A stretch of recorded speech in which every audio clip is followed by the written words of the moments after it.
오늘은 하나인 이유라는 제목으로 함께 말씀을 생각해 보겠습니다. 사람들이 모여서 살다 보면 어쩔 수 없이 이렇게 위아래가 생기게 됩니다. 그리고 서로 어떤 다른 차이들이 발생하게 되죠. 그래서 각양각색의 사람들이 남녀노소 빈부격차 할 거 없이 그렇게 여러 가지 그런 어떤 차이를 이루면서 살아가게 됩니다. 생각해보면 모든 사람이 평등하게 똑같이 살아가면 아무 문제도 없을 텐데 라는 그런 생각을 해볼 수가 있습니다. 모든 문제들이 그런 어떤 격차나 차이 또 이런 것들을 통해서 차별이 발생하고 모든 문제들이 생기는 거 아니겠습니까? 그래서 그냥 다 똑같이 모든 것들을 똑같이 그렇게 한다면은 우리가 평등하게 행복하게 살 수 있을 것이다. 그런 생각을 해볼 수가 있습니다. 역사적으로 그런 생각을 했던 사람들이 이미 있었습니다. 우리가 그것을 공산주의자 이렇게 이야기합니다. 공산주의라는 것이 바로 그런 겁니다. 부자, 가난한 자, 귀족, 평민, 종, 노예 이런 어떤 차이, 차별 없이 모든 사람이 똑같이 같은 집에 살고 같은 월급을 받고 같은 옷을 입으면서 그렇게 산다면 행복하지 않겠냐? 아무 불만이 없지 않겠냐? 그게 바로 유토피아, 그게 천국이 아니겠느냐? 그런 생각들을 했더랬습니다. 자, 역사의 교훈은 어떻습니까? 공산주의는 이러저러한 이유로 결국 망할 수밖에 없었다는 겁니다. 왜 그럴까요? 아무리 모든 사람이 똑같이 산다고 해도 그 똑같이 살게 하도록 관리하기 위한 누군가가 또 필요하잖아요. 그게 공산당이거든요. 그러면 그 공산당에 소속된 사람들은 다른 사람보다 더 많은 것들을 누리게 되는 거예요. 당장 북한만 해도 공산주의라고 하지만 가장 높은 지도자부터 시작해서 그 밑에 따르는 사람들까지 일반 서민들보다 얼마나 많은 것들을 누리고 향유하면서 살아가고 있습니까? 모든 사람이 평등합니까? 아니라는 거지. 결국 어떤 이상주의에서 시작한 그런 공산주의는 망할 수밖에 없었다는 겁니다. 그러니까 오늘의 이러한 현실, 이렇게 살 수밖에 없나? 누군가는 더 부자가 되고 누군가는 가난하게 고통받을 수밖에 없고 누군가는 조금 더 잘났다고 해서 사람들의 추앙을 받고 누군가는 보잘것없다고 무시당하는 인간의 사회라는 것은 이럴 수밖에 없는 것인가? 그런 회의감이 들 수도 있습니다. 하지만 성경은 뭐라고 이야기합니까? 그럼에도 불구하고 너희는 하나다 이렇게 우리에게 가르쳐 줍니다. 오늘 본문 말씀 볼까요?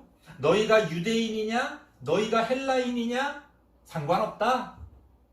오늘로 치면 무슨 말이에요? 너희가 한국 사람이냐? 너희가 미국 사람이냐? 너희가 일본 사람이냐? 너희가 중국 사람이냐? 그거 상관없다. 너희가 종이냐? 자유인이냐? 종이라는 것은 노예를 이야기하는 거예요. 성경은 노예 제도를 없애자 이런 이야기를 하지 않습니다. 왜냐하면 당시의 문화가 그런 문화였기 때문이기도 하고 그게 본질이 아니기 때문에 그렇습니다. 오늘날 민주주의 사회인 우리나라에서 노예가 있습니까? 원칙적으로는 없죠. 하지만 누군가에게 소속되어서 일하는 사람들이 때로는 노예처럼 느껴질 때가 있는 거예요. 여전히 그러한 어떤 격차, 그러한 차별이 우리 가운데 존재한다는 거예요. 하지만 성경은 뭐라고 말합니까? 너가 종이냐? 노예냐? 너가 자유인이냐? 상관없다. 또 무엇을 얘기합니까? 너가 남자냐 여자냐 상관없다. 요새 사회적으로 어떤 젠더 이슈, 젠더 갈등이 좀 첨예하죠? 남자들과 여자들 사이에서 서로 어떤 대립과 다툼의 모습들을 보게 됩니다. 그런 어떤 갈라진 모습들, 성경은 뭐라고 말합니까? 그런 거 상관없다.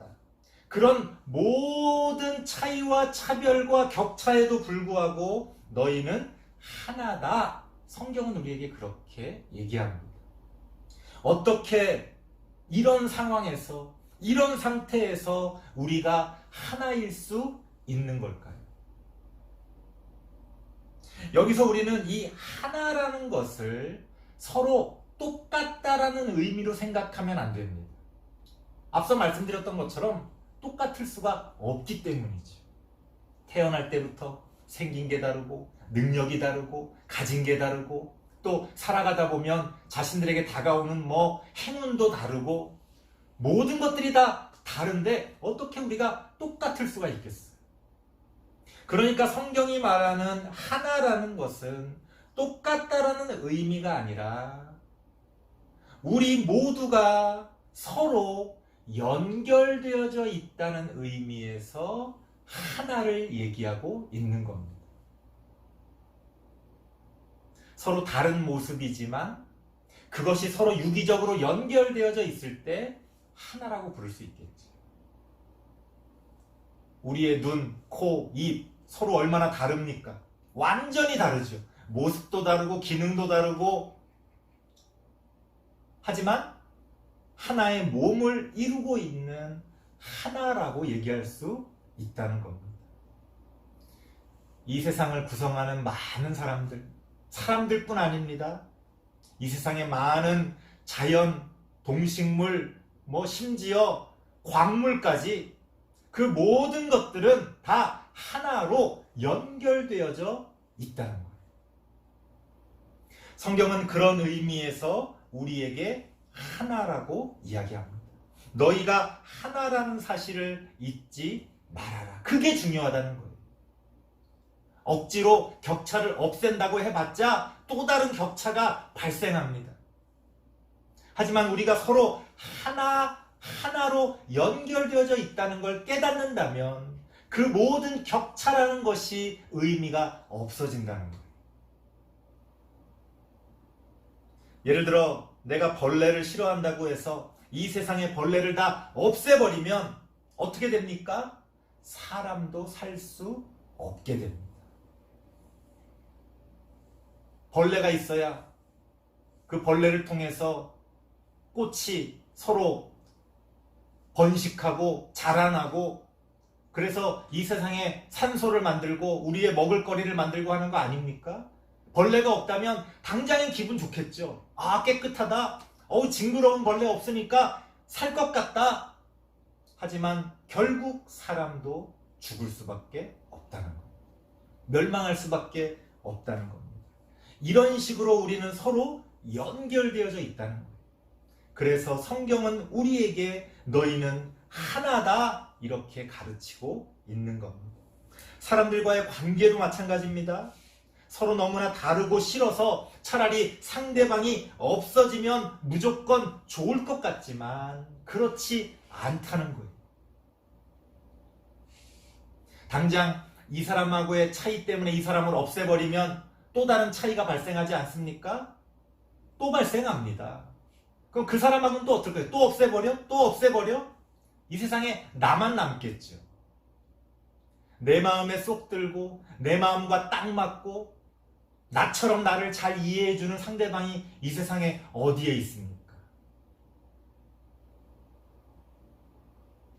코 모양이 마음에 안 든다고 코를 없애버리면 더 흉측하고 냄새도 맡지 못하는 그런 모습으로 변해버릴 뿐입니다. 그러므로 우리는 많은 차이에도 불구하고 서로 하나로 연결되어져 있다는 것을 잊지 말고 배려하고 존중하며 함께 살아갈 수 있어야 합니다. 그것이 성경이 우리에게 가르쳐주는 삶의 지혜입니다.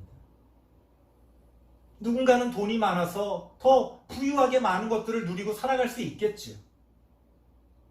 그거 배 아파할 필요가 없어요. 하지만 그 사람들이 가난한 사람들을 배려하고 존중해 준다면 하나가 될 수 있는 겁니다. 내가 아랫사람이라고 해서 윗사람을 무조건 싫어할 필요도 없습니다. 내가 윗사람이라고 해서 무조건 아랫사람을 무시할 필요도 없습니다. 우리는 서로 필요하기 때문입니다. 누군가는 직원이 되어야 하고 누군가는 사장님이 되어야 합니다. 모든 사람이 사장님일 수도 없고 모든 사람이 직원일 수도 없습니다. 각자의 상황과 달란트에 따라 우리의 모습들은 천차만별 달라집니다. 그것을 하나하나 따지고 든다면 우리가 어떻게 하나가 될 수 있겠습니까? 하지만 그러한 차이에도 불구하고 우리가 배려하고 존중하고 사랑하며 살아간다면 우리가 하나님께서 만드신 이 세상 가운데서 온전히 하나님의 뜻을 이루어가며 행복하게 살아갈 수 있을 것이다. 성경은 우리에게 그렇게 가르쳐 줍니다.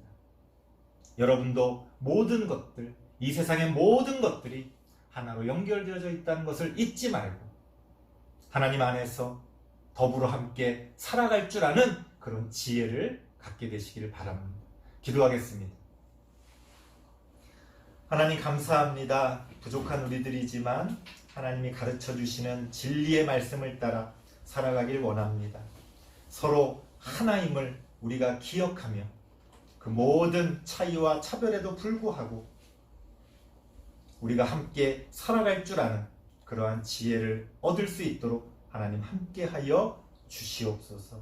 예수님의 이름으로 기도드리옵나이다. 아멘.